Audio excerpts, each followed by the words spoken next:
Dilolostro YouTube channel laha hi le xigodini.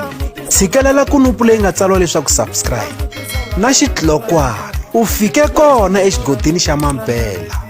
Hi bombisa ririmi rero.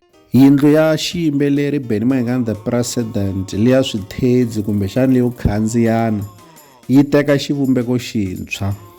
Loko u languta eka swithombe leswiwani ta swi vona leswaku se yindlu ya Benny Mayengani the President yi pendiwe hi pende ya mhlovo wun'wanyana. A hi tolovele ku va hi vona yi pendiwe hi pende ya mhlovo wo basa, kambe loko hi languta hi ta swi vona leswaku ku na mhlovo lowu nga engeteleriwa eka yindlu leyiwani.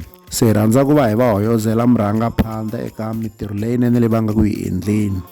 Hi ta tsundzuka na kwala ka masikunyana ndzhaku va ha ku hi komba na xipandzamananga lexi va ha ku xi xavaka, swi tikomba swi karhi swi famba kahle swa murhangaphandle.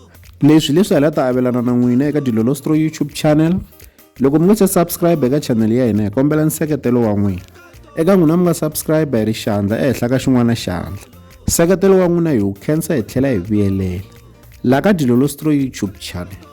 Hi le xigodini, leyi i channel ya n'wina ya ka Gasa.